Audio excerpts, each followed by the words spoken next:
किशाबा आपल्या खोपटात बसून संध्याकाळ होण्याची वाट पाहत होता. नाही म्हणायला त्याच्याकडे असंही काही काम नव्हतं. कधी कोणाची लाकडं फोडून देणं, मस्तवाल वाढलेलं एखादं झाड तोडून देणं, कधी कोणाच्या घरी कार्यक्रम असल्यास रहाटावरून पाणी भरून देणं, अशी मिळेल ती कामे तू करत असे. पण रोज काम मिळेलच याची खात्री नव्हती आणि पोटाचा खड्डा भरायचा तर काहीतरी करावंच लागणार. आणि म्हणून तो चोरीही करत होता. म्हणजे तसं गावात त्याने 1-2 वेळा प्रयत्न केला होता, पण एक वेळेस चोरी करताना सापडल्याने त्याला भलताच मार खावा लागला होता. हातापायांची चांगलीच मसाज झाल्याने 8 दिवस त्याला जागेवरून नीट उठता येत नव्हतं. वर सरपंच आणि पाटलानं सज्जड दमही भरला होता. त्यामुळे हल्ली गावात चोरी करण्याबद्दल तो विचारही करू शकत नव्हता. पण एक गोष्ट मात्र राहून राहून त्याच्या मनाला डाचत होती, ती म्हणजे सावकाराचा शापित वाडा. नमस्कार मित्रांनो, या व्हिडिओमध्ये आपण एक भयकथा बघणार आहोत. त्या भयकथेचं नाव आहे सावकाराचा शापित वाडा. जवळजवळ गेली 2 शतकं हा वाडा आपला तोल सांभाळून कसाबसा उभा होता.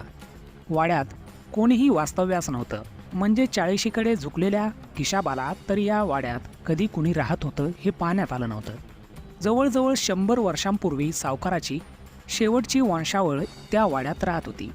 आणि मग अख्खं घरानं चमत्कारिकरित्या वाड्यात मरून पडलेलं गावकऱ्यांना आढळलं.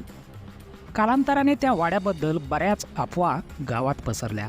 वाडा भुताटकीचा आहे, वाड्यात सैतानी शक्ती वास करते आणि अशा बऱ्याच अफवा होत्या. पण सावकाराची ती शेवटची पिढी संपल्यानंतर मात्र त्या वाड्याचा कोणालाही कसलाही त्रास झाला नव्हता. जवळजवळ वर्षभर त्या वाड्यात जाऊन डल्ला मारण्याचा विचार किशाबा करतच होता, पण त्याची हिंमत होत नव्हती. पण मागील काही दिवसात काहीच काम न मिळाल्याने किशाबा हतबल झाला होता. शिवाय त्या वाड्यावर ठेवलेल्या 8 दिवसांच्या पाळतीनंतर वाड्यात कसलाही धोका नसल्याची त्याला खात्री झाली असावी आणि सावकाराचा वाडा म्हणजे काहीतरी निश्चितच मिळेल याचीही त्याला खात्री झाली होती. शिवाय तिथून काही चोरी केल्यास कोणाला थांग पत्ता लागण्याचा संबंधही नव्हता आणि त्यामुळेच किशाबाने हे धाडस करण्याचं ठरवलं होतं. आजच रात्री तो ही चोरी करणार होता. रात्रीचे 11 वाजून गेले असावेत. गाव सामसूम झाला होता. खोपटात निपचित पडून असलेला किशाबा जणू याच क्षणाची वाट पाहत असावा. सावकाराचा वाडा हा गाव कुसापासून काहीसा एकाकी होता आणि आता 11 वाजून गेले होते. निश्चितच तो परिसर आता निर्जन झाला असेल विचार करत किशाबा उठला. धोतर सोडून त्याने काळी विजार घातली. वर काळ्या रंगाचा एक सदरा घालून तो तयार झाला. माचीस खिशात टाकून लांब दोरीची उळखुटी खांद्यात अडकवून हातात एक छोटीशी कुदळ घेऊन तो खोपटा बाहेर पडला. अंधार मी म्हणत असला तरी किशाबाला ती वाट जणू पाठ होती. झप झप पावले टाकत तो शिवारात शिरला, कारण गावातल्या मुख्य रस्त्याने तो जाऊ शकत नव्हता. तिथं बटकी कुत्री तसेच गावातील काही टवाळ मुले बसून असण्याची शक्यता होती. शिवारात शिरून काही अंतर गेल्यावर तो पाय वाट सोडून एका शेतात शिरला. हळूहळू तो दूरवर दिसणाऱ्या त्या वाड्याकडे झेपावू लागला. आता पायाखालची वाट मात्र नवीन होती. पायाखाली भुईमुंगाचे पीक तुडवत किशाबा चालत होता. आजूबाजूला खच्चून भरलेल्या काळोखात केवळ रातकिड्यांचा जल्लोष ऐकू येत होता. तेवढ्यात आडवा आलेला एक ओढा पार करून आता किशाबा दुसऱ्या शिवारात शिरून हळूहळू पुन्हा गावकुसाच्या दिशेने सरकू लागला. आता तो भयानवाडा त्याच्या दृष्टिक्षेपात आला होता. अंधारात उभा असणारा तो वाडा म्हणजे जणू पाषाणरूपी पर्वत भासत होता. किशाबा हळूहळू त्या काळ्याकुट्ट दगडी वाड्याकडे सरकू लागला. पण आता मात्र कितीही दाबली तरी मनातली भीती मात्र प्रचंड उसळी मारून बाहेर येऊ पाहत होती. मध्येच एखाद्या कुत्र्याच्या रडणाऱ्या आवाजाने वातावरण आणखीनच बेसूर बनत होतं. आजूबाजूला मिट्ट काळोख, समोरील तो भयानवाडा आणि एकटेपणा, या 3 मोर्चांवर किशाबाचं जणू युद्ध सुरू होतं. अखेर थंडीने कुडकुडत असणारा किशाबा वाड्यासमोर पोहोचला. वाड्याच्या मुख्य दरवाजाजवळ पोहोचताच वातावरणातली थंडी आता शतपटीने वाढल्याचा भास होत होता. थंडीने कुडकुडणारा किशाबा डोळे किलकिले करून समोरील त्या अजस्त्र दाराचा अंदाज घेत होता.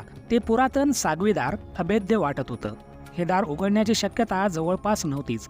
अंधारात चाच पडत किशाबाने वाड्याभोवतीच्या तटबंदीचा अंदाज घेतला. अंदाजे 15 ते 18 फूट तटबंदी अगदी अभेद्य होती. आणि इतक्यात त्याला वाड्याच्या त्या तटबंदीच्या बाजूला उभं असलेलं ते पळसाचं झाड दिसलं. तसा त्याचा चेहरा खुलला. त्या झाडाची एक शाखा तटबंदीकडे येऊन वाड्याच्या आत शिरलेली दिसत होती. क्षणाचाही विचार न करता किशाबा त्या झाडाकडे सरसावला आणि सर करत त्या झाडावर चढला. त्या फांदीवरून पुढे जात तो आता अगदी टोकाशी पोहोचला. खांद्यावरील दोरखंड काढून त्याने त्याचे एक टोक त्या फांदीला बांधले आणि दुसरे टोक वाड्यात भिरकावून तो आता त्या दोरीवरून खाली सरकत वाड्यात पोहोचला. आता तो तटबंदीच्या आतील अंगणात उभा होता. बाहेरच्या तुलनेत आत हवा रक्त गोठवण्याइतकी थंड आणि कमालीची स्तब्ध वाटत होती. कापऱ्या काळजाने त्याने चुहीकडचा अंदाज घेतला. वाडा शांत होता. कसलीही हालचाल त्याला जाणवत नव्हती. तो हळूहळू पुढे सरकत वाड्यात शिरला. माचीसची काडी पेटून त्यानं एक खोली चाचपडायला सुरुवात केली. राबता नसल्याने प्रत्येक खोली जणू अडगळीची खोली वाटत होती. सर्व खोल्यांत सामान विखुरलं होतं. म्हणजे यापूर्वीही इथं कोणीतरी चोरीच्या उद्देशानं आला असावं हे लक्षात येताच किशाबा काहीसा नाराज झाला. एका खोलीत मिळालेल्या रिकाम्या पोत्यात त्याने किमती वाटणाऱ्या वस्तू भरण्यास सुरुवात केली. त्याला मौल्यवान असे काहीही मिळाले नव्हते. शेवटी तो देवघरात पोहोचला. तिथं त्याला पितळी देवमूर्ती, चांदीचं एक ताट, चांदीचं निरंजन, चांदीची समई आणि एक पितळेचा दिवा मिळाला. किशाबा यामुळे भलताच खुश झाला. भरभर त्या वस्तू पोत्यात भरून त्याने इतर 2 खोल्याही तपासल्या. काहीही विशेष हाती न आल्याने तो परत अंगणात आला आणि ते पोते दोरखंडाच्या टोकाला घट्ट बांधून तो आता दोरखंड चढू लागला. शेवटी फांदीवर पोचून त्याने खाली असणारे ते पोते वर खेचायला सुरुवात केली. ते पोते तटबंदीच्या अलीकडे घेऊन त्याने ते पुन्हा खाली सोडत जमिनीवर टेकवले आणि दोरखंडाची गाठ सोडून त्याने दोर खाली टाकला. झाड उतरून तो तटबंदी शेजारी असणाऱ्या त्या पोत्याजवळ पोहोचला. काम फत्ते झाले होते. पोते पाठीवर मारून दोरखंड हातात घेऊन तो अंधाराचा अंदाज घेत खोपटाकडे निघाला. रात्री खोपटात पोहोचल्यावर किशाबाने कुतूहलाने ते पोते उचकटून पाहिले. चांदीच्या भांड्यांना चांगलीच किंमत मिळणार या विचाराने त्याला कष्टाचं चीज झाल्यासारखं वाटलं. प्रसन्न मनाने त्याने अंग टाकलं आणि हे सामान विकून येणाऱ्या पैशाचा विचार करत तो झोपी गेला. दुसऱ्या दिवशी त्याने चांदीची भांडी एकीकडे काढली. पितळी देवमूर्त्या आणि चांदीची भांडी तो विकणार होता. इतक्यात त्याची नजर त्या पितळी दिव्यावर पडली. तो दिवा जरी पितळेचा असला तरी त्याच्यावर असणारं नक्षीकाम लक्षवेधी होतं. दिवा कमालीचा हलका आणि थंड होता. तो दिवा हातात घेताच एक विलक्षण चेतना त्याच्या सर्वांगातून दौडून गेली. का कुणास ठाऊक, पण किशाबाला तो दिवा आवडला असावा. त्याने तो दिवा काढून चुलीवरच्या भानोशीवर ठेवला. बहुतेक त्याला तो दिवा न विकता वापरायचा असावा. बाकी सामान त्यानं परत एकदा नजर मारून पोत्यात ठेवलं. एवढ्यात त्याला हाक ऐकू आली. गावातलं कुणीतरी त्याला हाक मारून बाहेर बोलवत होतं. खोपटाबाहेर आल्यावर किशाबानं पाहिलं. दामू आला होता. सरपंचाच्या घरी लाकडं फोडायचं काम होतं. गाडीभर लाकडं फोडायची म्हणजे 2 दिवसांचं काम. किशाबा खुश होऊन कोपऱ्यातली कुऱ्हाड खांद्यावर टाकून निघाला. अर्ध काम संपवून घरी परतायला किशाबाला 7 वाजले. थकलेला किशाबा खोपटाबाहेरील ओट्यावर येऊन विसावला. थोडा वेळ शांतचित्ताने विडी उडल्यावर तो खोपटात शिरला. आता आळस झटकून तो कामाला लागला. त्याने आत येताच प्रथम दिवा लावला. पण हा त्याचा नेहमीचा पत्र्याचा दिवा होता. तो नवीन पितळी दिवा लावण्याचा मोह त्याला आता झाला होता. पण आता त्याला स्वयंपाक करणं भाग होतं. त्यानं एका पातेल्यात भात शिजायला लावला आणि दुसऱ्या पातेल्यात डाळीची आमटी.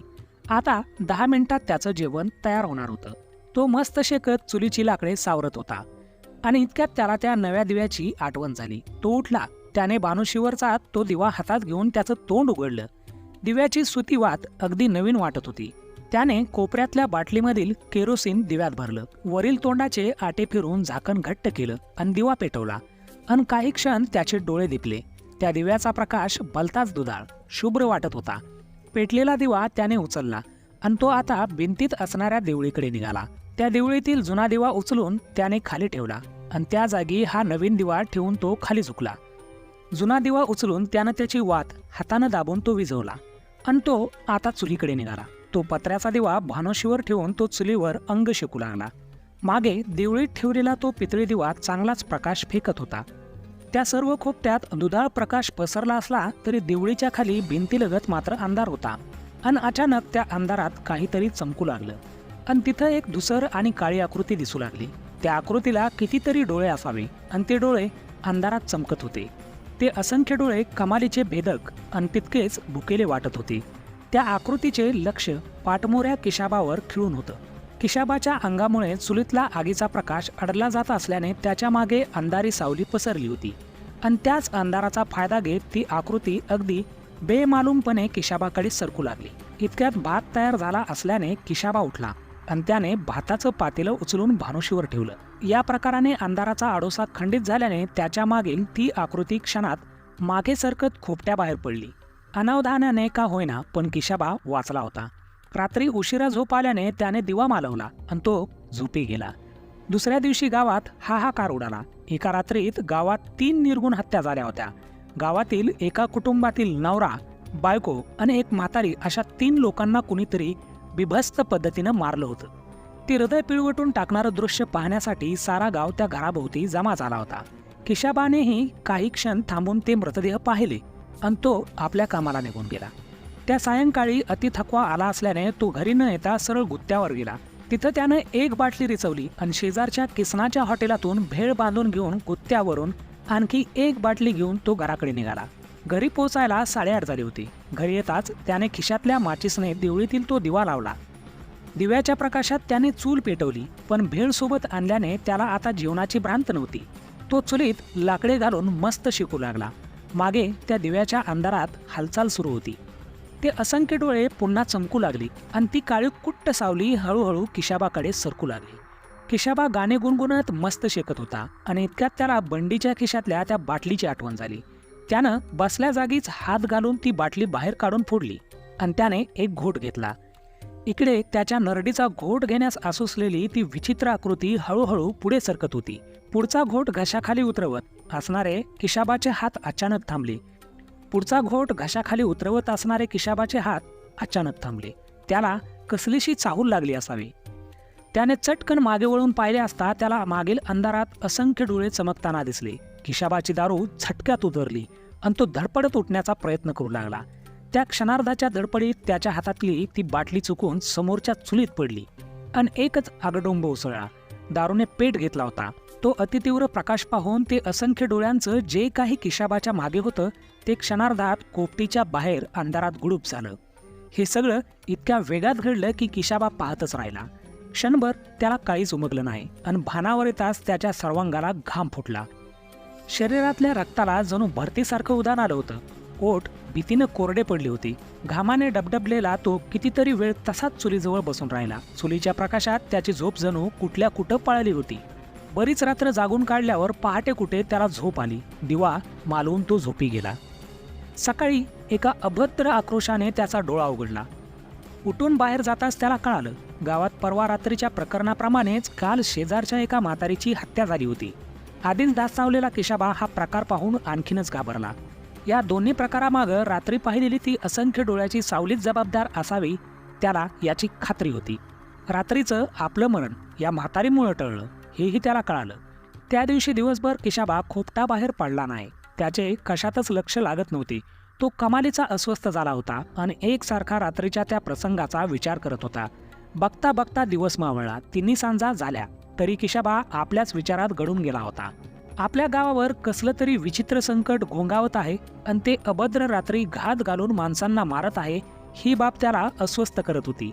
आता 7:30 होऊन गेले. किशाबा उठला आणि तो माचीसने देवळीतला तो दिवा पेटवू लागला. पण 2 वेळा प्रयत्न करूनही तो दिवा पेटेना. काहीसा वैतागून किशाबाने तो दिवा उचलला आणि आता तो चुलीजवळ गेला. त्याने चूल पेटवली. त्या दिव्याचं तोंड उघडून पाहिलं असता किशाबाला समजलं त्यातील केरोसिन संपलं होतं. केरोसिन इतक्या लवकर कसं संपलं असावं हा विचार करत किशाबा उठला आणि त्यानं कोपऱ्यातल्या बाटलीमधील केरोसिन दिव्यात भरलं आणि तो पेटवला. खोपट्यात दुधाळ प्रकाश पसरला. तसा प्रसन्न मुद्रेने किशाबाने तो दिवा उचलला आणि तो देवळीकडे चालू लागला. त्या दिव्याखाली अंधाराचं एक वलय तयार झालं होतं आणि अचानक त्या वलयात त्याला पायात काहीतरी घुटमळत असल्याचं जाणवलं. त्याने दिवा आणखी वर उंचावून खाली पाहिलं आणि त्याला ते चमकणारे असंख्य डोळे दिसले.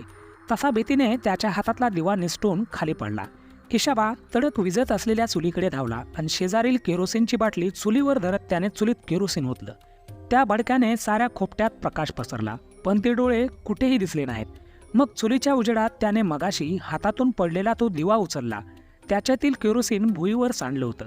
त्याने चुलीजवळ येऊन त्या दिव्यात पुन्हा केरोसिन भरलं आणि तो पेटवला. दिवा उचलत असताना त्याने लक्षपूर्वक त्याखाली तयार होत असणाऱ्या अंधाराकडे पाहिलं आणि त्याचं काळीजच जणू घशात आलं. दिवा जसजसा वर उचलू तसतसं त्याखाली वाढत जाणाऱ्या अंधारात एक विचित्र काळसर आकृती तयार होत होती. किशाबाने क्षणार्धात तो दिवा भुईवर ठेवला. जमिनीवर पालतं झोपून त्याने एका हाताने तो दिवा 4 ते 5 इंच वर उचलला आणि त्याला दिव्याखालील अंधारात एक डोळा चमकताना दिसला. तसा किशाबाने दिवा वेगाने भुईवर आपटला. ते जे काही आहे ते या दिव्याखाली अंधारात राहत आहे आणि तो दिवा योग्य उंचीवर उचलताच ते मुक्त होऊन आपली शिकार करत आहे. त्याला प्रकाश वर्ज्य असावा म्हणूनच काल रात्री ते मला न मारता अंधारात पळालं. किशाबा तर्क लढवत होता. त्याने तो दिवा तसाच जमिनीवर ठेवून आपला जुना पत्र्याचा दिवा हातात घेतला आणि तो पेटवून या पितळी दिव्या शेजारी ठेवला.